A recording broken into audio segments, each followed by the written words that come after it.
आवाज जनतेचा, लढा सर्वसामान्य जनतेच्या न्याय व हक्कांसाठी।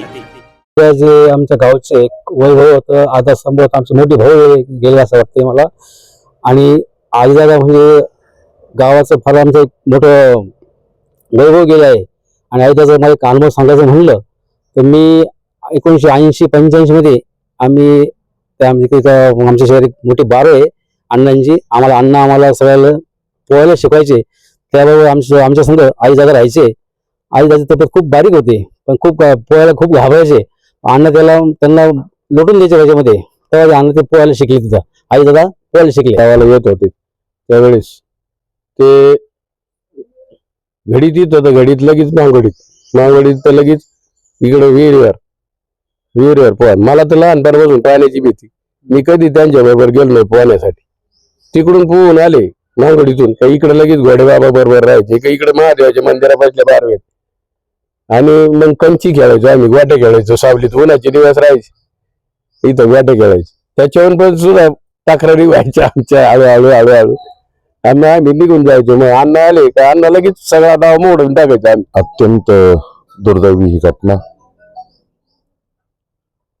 संपूर्ण महाराष्ट्र असेल, त्याचप्रमाणे खरोखर आमचं देवाली प्रवरा शहर असेल,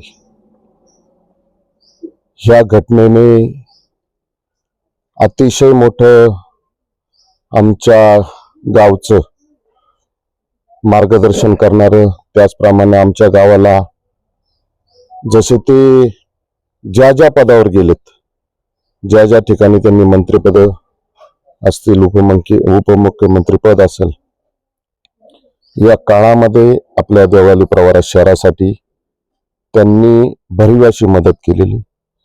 हे त्यांचं आजोळ गाव। आमच्या गावाचा पिण्याचा प्रश्न माजी आमदार चंद्रशेखर कदम पाटील यांच्या माध्यमातून अजितदादांकडे गेला होता।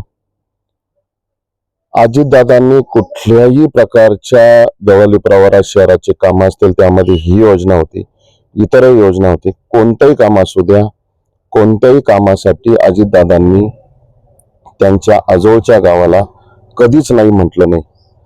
अजितदादांच्या जाण्यानं आमच्या देवाली प्रवरा शहराचं फार मोठं नुकसान झालेलं आहे, फार मोठी हानी झालेली। विकासाच्या दृष्टिकोनातनं अजितदादांना नगर परिषदेच्या माध्यमातून आम्ही कोणताही शब्द टाकला, अजितदादा आजवर आम्हाला कधीच नाही म्हटलेलं नाही। त्यामुळे आमच्या देवाली प्रवरा शहराचं फार मोठं नुकसान होऊन आम्ही आज सगळे गावकरी, खरोखर पवार कुटुंबीय असतील, त्यांचे मामा नातेवाईक असतील, मामांची मुले, त्या सर्व नातेवाईकांच्या दुःखामध्ये आम्ही सहभागी आहोत। आणि आम्ही संपूर्ण देवाली प्रवरा शहरवासियांच्या वतीने अतिशय दुःखद अंतकरणाने अजितदादांना या ठिकाणी भावपूर्ण श्रद्धांजली अर्पण करतो। बोलक्या अजितदादांनी आज महाराष्ट्राला आबोल केले। कामाचा प्रचंड व्याप, सहकार, अर्थकारण, साखर उद्योग यातील धुरंधुर अभ्यासू नेतृत्व म्हणून दादाला ओळखलं जायचं। आणि हे देवळाली प्रवाह दादांचं जन्मगाव, मामाचं गाव। आणि या गावात नगरपालिका असो, सोसायटी असो, या ठिकाणी कुणाचीही सत्ता असो, मंत्रालयात जर देवळाली प्रवराची फाईल गेली तर दादांनी कधीही नाही म्हणलं नाही। प्रचंड निधी देण्याचं काम त्या माध्यमातून दादांनी या ठिकाणी केलेलं आहे।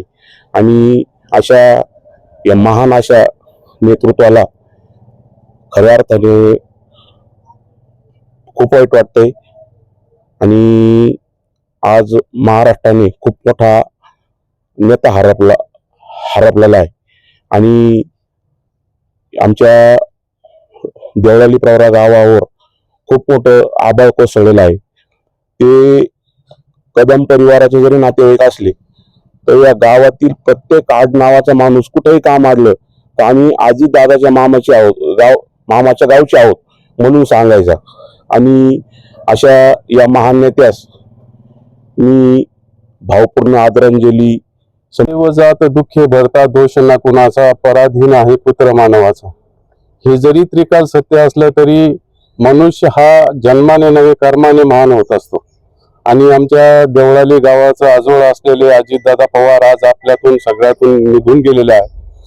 ते कर्माने इतके मोठे होते की राष्ट्रपती APJ अब्दुल कलाम नंतर आज देवळाली प्रवरा शहरातील प्रत्येक जाती धर्माच्या माणसात अश्रू दिसण्याचं हा प्रसंग खूप हृदयद्रावी आहे. देवळाली पवार बारामतीचे पवार कुटुंब, देवळालीचं कदम कुटुंब यांच्यावर जो दुःखाचा डोंगर कोसळलेला आहे तेवढाच मोठ्याचा आघात देवळाली प्रवरा शहरातल्या जनसामान्यावर झालेला आहे.